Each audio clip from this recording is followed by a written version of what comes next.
السلام علیکم ورحمۃ اللہ وبرکاتہ۔ ناظرین، ہم چاہتے ہیں کہ ہر مسلمان مرد و عورت نماز کے معاملے میں پیارے نبی صلی اللہ علیہ وسلم کی پیروی کرے اور آپ صلی اللہ علیہ وسلم کے اس قول کی عملی تفسیر بن جائے۔ اللہ کے رسول صلی اللہ علیہ وسلم کا فرمان ہے، صلو کما رأیتمونی اصلی، یعنی تم نماز اس طرح پڑھو جیسے تم مجھے نماز پڑھتے ہوئے دیکھتے ہو۔ یہ بخاری کی روایت ہے۔ تو چلیے ہم نماز کا طریقہ آپ کو سمجھانے جا رہے ہیں، اس امید پر کہ انشاءاللہ آپ اپنے نماز کی اصلاح کر لیں گے اور سنت کے مطابق اپنے نماز کو بنانے کی حتی الامکان کوشش کریں گے۔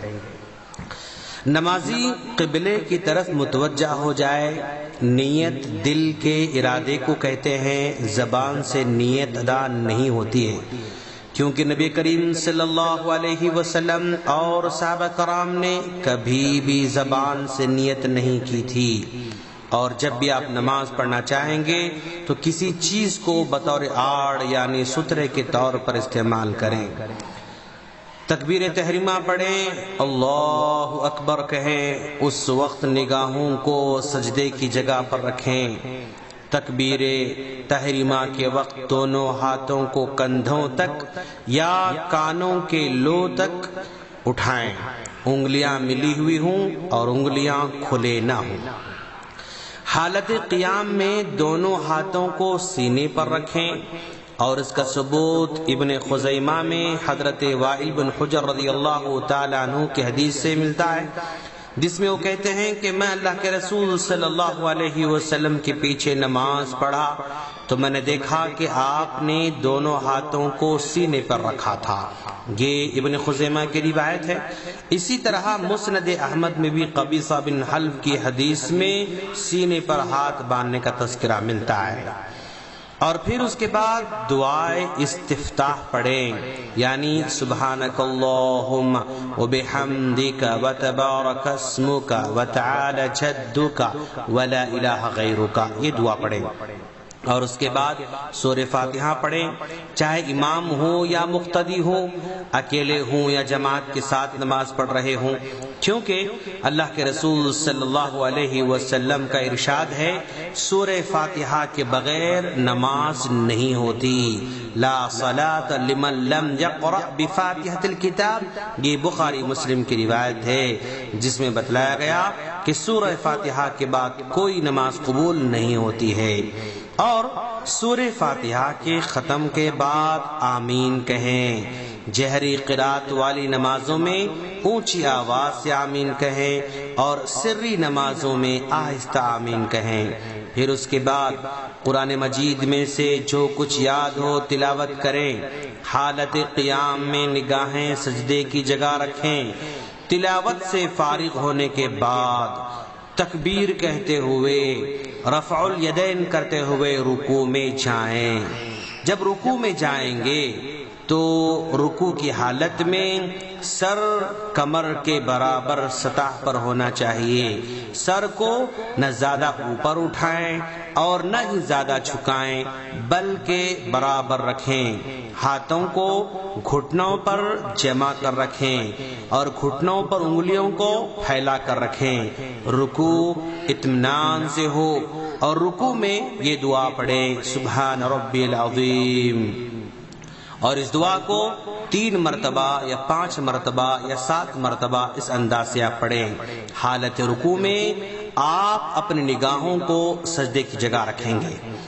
پھر رکوع سے اٹھتے ہوئے رفع الیدین کریں اور سمیع اللہ لمن حمدہ پڑھتے ہوئے سر اٹھائیں۔ امام ہو یا مقتدی ہو، اکیلے ہوں یا جماعت کے ساتھ ہوں، یہ دعا ضرور پڑھیں۔ رکوع سے دوبارہ کھڑے ہو کر مقتدی اطمینان سے ربنا ولک الحمد پڑھے۔ پھر اطمینان سے تکبیر کہتے ہوئے سجدے میں جائے۔ سجدے میں جاتے ہوئے پہلے دونوں ہاتھوں کو زمین پر رکھیں اور بعد میں گھٹنوں کو رکھیں۔ ہاتھوں اور پاؤں کی انگلیاں حالت سجدے میں قبلہ رخ کریں۔ اور سجدہ کرتے وقت جسم کی تمام 7 ہڈیوں والے اعضاء کو زمین پر رکھے۔ 7 اعضاء سے مراد پیشانی، ناک، دونوں ہاتھ، دونوں گھٹنے اور دونوں پاؤں، یہ پورے کی پورے زمین پر ہونا چاہیے۔ سجدے کی حالت میں کوہنیوں کو زمین پر نہ رکھیں اور نہ اپنے جسم سے چمٹائے رکھیں، بلکہ ہاتھوں کو تھوڑا سا اپنے جسم سے الگ رکھیں۔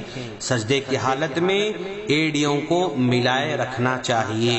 حالت سجدہ میں آپ سبحان ربی الاعلی یہ 3 مرتبہ، 5 مرتبہ یا 7 مرتبہ اسی انداز سے پڑھیں۔ پھر اللہ اکبر کہتے ہوئے سجدے سے سر اٹھائیں۔ جب سجدے سے سر اٹھا کر آپ بیٹھیں گے تو بائیں پاؤں کو زمین پر بچھا کر اس پر بیٹھیں، دائیں پاؤں کو کھڑا رکھیں اور اپنے دونوں ہاتھوں کو رانوں اور گھٹنوں پر رکھیں۔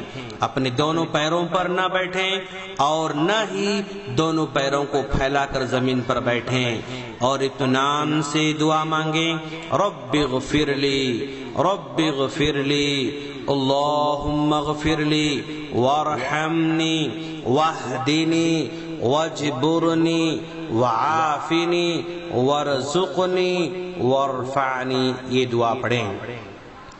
جب آپ بیٹھیں گے تو ایسے بیٹھیں کہ جسم کی ہر ہڈی اپنے اپنے مقام پر آ جائے، اطمینان کے ساتھ بیٹھیں اور یہ دعا پڑھیں۔ پھر اللہ اکبر کہتے ہوئے دوسرا سجدہ بھی پہلے سجدے کی طرح کریں اور سجدے میں سجدے کی دعا پڑھیں، اور اب سجدے سے سر اٹھائیں۔ دوسری رکعت کے لیے مکمل کھڑا ہونے سے پہلے چند لمحوں کے لیے ضرور بیٹھیں۔ اس کو جلسہ استراحت کہا جاتا ہے۔ یہ بیٹھنا مستحب ہے، اور دوسری رکعت کے لیے کھڑے ہو جائیں۔ زمین پر ہاتھوں کو ٹیک لگا کر کھڑا ہونا مسنون ہے۔ پھر اسی طرح دوسری رکعت پڑھیں۔ اگر مقتدی ہو تو امام سے سبقت نہ لے جائے، کیونکہ نبی کریم صلی اللہ علیہ وسلم نے اپنی امت کو اس طرح آگے آگے کرنے سے منع کیا ہے۔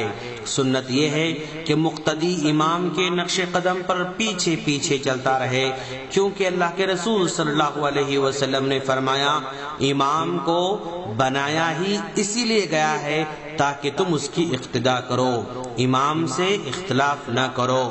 جب وہ تکبیر کہے اس کے بعد تکبیر کہو، جب وہ رکوع کرے تو اس کے بعد رکوع کرو، جب امام سمع اللہ لمن حمدہ کہے تم ربنا ولک الحمد کہو، سجدے میں اسی طرح امام کے بعد کرو۔ یہ بخاری کی روایت ہے۔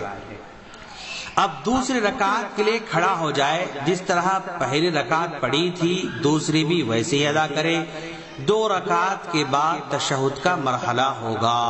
تشہد کا طریقہ یہ ہے کہ دوسرے سجدے کے بعد اس طرح بیٹھا جائے کہ دائیں پاؤں کو زمین پر کھڑا کریں، بائیں پاؤں کو بچھائیں، دائیں ہاتھ کی سیدھی ران پر رکھیں اور بائیں ہاتھ کو بائیں ران پر رکھیں۔ شہادت کی انگلی کو کھول کر باقی تمام انگلیوں کو بند کریں۔ اس شہادت کی انگلی کو دعا مانگتے وقت ہلکا سا اشارہ کرتے رہیں۔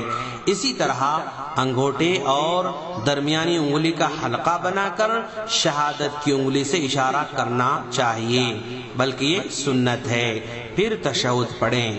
اگر 4 رکعت والی نماز ہو تو آخری تشہد میں بائیں پیر کو دائیں پیر کے نیچے سے باہر نکالیں اور زمین پر بیٹھ جائیں، اور دائیں پیر کو کھڑا کریں، انگلیاں قبلہ رخ رکھیں۔ پھر آخر میں دائیں اور بائیں سلام پھیرتے ہوئے السلام علیکم ورحمۃ اللہ کہیں۔